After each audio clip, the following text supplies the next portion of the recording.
Pura-pura lumpuh. Episode 40, Tatapan Penuh Luka. Karya Via Raya. Firas, sayang, kamu ada di dalam kan? Teriak Indira memanggil Firas sambil menjulurkan kepalanya ke dalam. Ada siapa, Bi? Kok pakai teriak-teriak segala sih? Tanya Prita berjalan ke arah di mana Bisumbi berada. Oh my god, kenapa dia bisa ada di sini? Anggi terlihat terkejut melebihi keterkejutan Bisumbi. Ya, seseorang yang datang itu adalah Indira, sang artis yang pernah menjadi belahan jiwa Firas selama beberapa tahun. Karena Firas mengabaikan pesan dan panggilan darinya, akhirnya ia memutuskan untuk menemui Firas di kantor. Namun ketika ia sampai di sana, ia tidak mendapati Firas di ruang kerjanya. Dan ya, disinilah Indira berada di hadapan Prita, istri dari mantan kekasihnya yang dulu selalu ia sia-siakan. Kamu kenapa sih sayang? Aku pulang bukannya disambut tapi malah kayak gini. Indira geram, berjalan mondar-mandir memikirkan Firas yang kini selalu mengabaikannya. Ayo dong, angkat telepon aku. Lirih wanita itu sambil merapatkan ponselnya ke telinga. Kalau enggak mau angkat, seenggaknya bales dong pesan dari aku. Sial. Aku gak bisa tinggal diam terus-menerus kayak gini.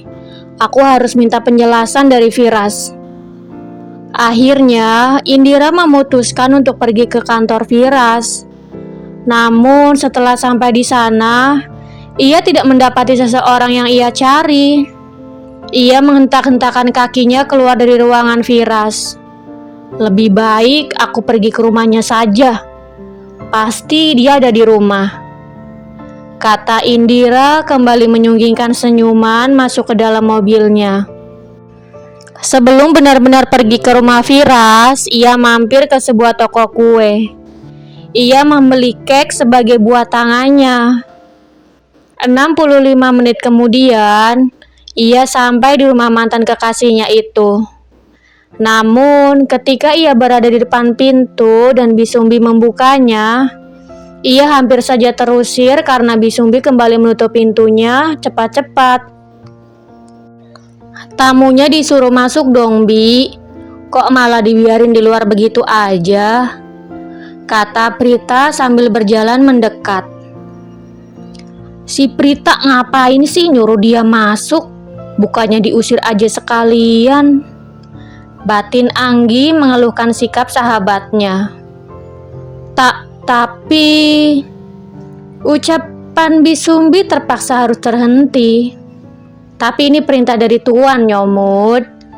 Lanjut Bisumbi dalam hati. Sebelumnya ia sudah mendapat perintah dari Firas. Kalau sampai Indira datang ke rumah, tidak ada satu orang pun yang boleh mengizinkannya untuk masuk. Dan sekarang Bisumbi sudah gagal melakukan tugasnya. Itu semua gara-gara petugas keamanan rumah yang membukakan gerbang, sehingga Indira bisa sampai masuk ke dalam dengan mudah. Nggak ada kata tapi-tapian. Cepat suruh tamunya masuk, Bi. Balas Prita. Indira masuk, melangkahkan kakinya penuh percaya diri. Ia melirik ke arah Bisumbi menunjukkan senyum sinisnya. Sorot matanya memancarkan cahaya kemenangan. Seakan-akan ia berkata, "Yeay, aku bisa masuk dengan mudah." "Silakan duduk, Tante," kata Prita mempersilakan duduk pada Indira. Apa? Tante kamu bilang? Emangnya aku setua itu apa? Emangnya kamu siapa? Berani-beraninya kamu manggil aku tante. Emang kamu gak tahu siapa aku, ha? Bentak Indira tidak terima dengan panggilan yang Prita sematkan. Emangnya kenapa? Kami ini kan keponakannya Om Firas.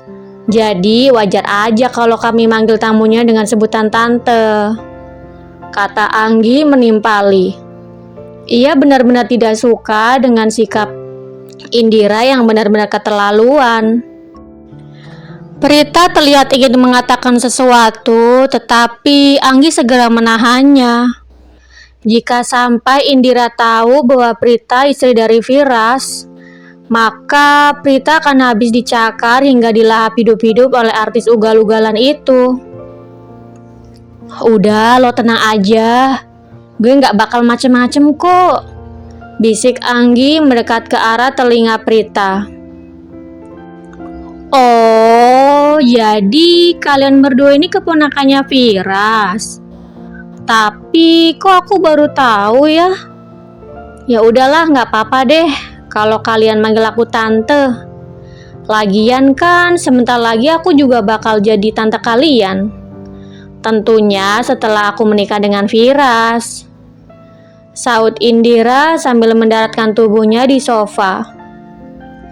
Suaranya terdengar sangat percaya diri, seolah Firas mau menikah dengannya. Sementara Prita, jantungnya berdegup cukup kencang.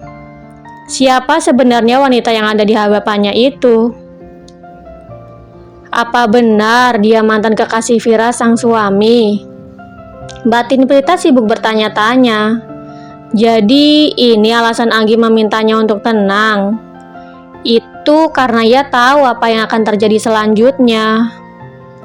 Tapi Om Firas sudah nikah tante, kata Anggi tidak ingin tinggal diam. Kalau emang benar dia udah nikah, terus di mana istrinya? Balas Indira bertanya balik tidak percaya dengan yang Anggi katakan. Itu, sahut Anggi kebingungan membuat kepercayaan diri Indira melambung tinggi hingga langit ketujuh. Kamu gak bisa jawab kan? Itu artinya kamu dan Firas sudah membohongi aku, kata Indira dengan yakin. Terserah tante aja deh, pokoknya Om Firas sudah nikah dan dia sangat mencintai istrinya. Kalau nggak percaya, lihat aja entar ada cincin nggak di jari manis Om Firas. Terserah kamu deh mau ngomong apa. Yang pasti aku nggak percaya dan nggak akan pernah percaya. Karena hanya aku seorang yang paling Firas cintai, ucap Indira percaya diri. Terserah situ aja deh, tapi jangan sampai nyesel ya. Sementara Anggi dan Indira sibuk berdebat, Prita hanya terdiam dengan wajah yang memerah. Ia merasa jantungnya akan meledak. Begitu panas ketika mendengar setiap ucapan yang Indira lontarkan. Sementara di kantor, langsung pulang aja ya. Perasaan saya nggak enak. Saya takut istri saya kenapa-napa di rumah. Pinta Firas merasa ada yang salah pada hatinya. Siap, Pak. Lagi-lagi jawaban singkat dan tegas dari Zafran. Sepanjang perjalanan, Firas tidak henti-hentinya berdoa agar tidak terjadi hal buruk pada sang istri. Ia menautkan kedua telapak tangannya sambil sesekali mendekatkannya ke wajah. Aku harap kamu baik-baik aja di rumah, bisik Firas dalam keadaan meniup-niup tautan tangannya. Oh iya Za, ponsel yang saya pesankan untuk istri saya mana? Tanya Firas mengingat janjinya pada Prita untuk membelikan ponsel baru. Itu ada di bingkisan di sebelah Bapak. Saya membelinya sesuai apa yang Bapak inginkan, jawab Zafran melirik ke arah spion. Bagus, kata Firas. Setelah sampai di area rumahnya, jantung Firas berdegup lebih kencang daripada sebelumnya. Mobil yang ia tumpangi kini masuk area pelataran rumahnya, dan bisa ia lihat dengan jelas bahwa mobil Indira terparkir dengan rapi di depan garasi. Sial, kenapa dia bisa sampai masuk ke dalam? Bisik Firas dalam hati. Ia bergegas keluar dari mobil sambil membanting pintu. Dengan langkah besar, ia berjalan masuk ke dalam rumah. Sampai di depan pintu, ia melihat istrinya beserta Anggi dan juga Indira sedang duduk di ruang tamu. Tatapannya tertuju pada Prita yang hanya menunduk. Kemudian ia beralih pada Indira yang sedang sibuk berselfie ria. "Anggi, bawa Prita ke atas," teriak Firas masih dalam langkah besarnya. "Sayang, kamu dari mana aja sih? Aku cari-cari dari siang juga," kata Indira berjalan mendekat dan langsung memeluk Firas. "Ngapain nyuruh aku ke atas? Apa kalian mau bermesraan di belakang aku?" batin Prita. "Ayo tak kita ke atas dulu, biar semuanya Om Firas yang nyelesain," ajak Anggi sambil mengalungkan tangannya di lengan Prita. Prita hanya melirik ke arah Firas menunjukkan tatapan penuh luka. Kemudian ia berjalan sambil menghentak-hentakkan kakinya menaiki anak tangga. Sebelum akhirnya masuk ke dalam kamar, ia menatap ke bawah dan tatapannya bertemu dengan tatapan mata Firas. "Ayo masuk tak?" ajak Anggi lagi sambil menarik tangan Prita. Prita membanting pintu kesal melihat sikap Firas. Kenapa Firas tidak membiarkan Prita menyaksikan apa yang akan ia lakukan pada Indira? Jika seperti ini kejadiannya, maka akan membuat Prita semakin salah paham. Ia akan berpikir bahwa Firas menerima kembali Indira di sisinya. Bersambung. Jangan lupa untuk like, komen, share, subscribe, dan tekan tombol lonceng untuk mendapatkan notifikasi episode selanjutnya. Terima kasih.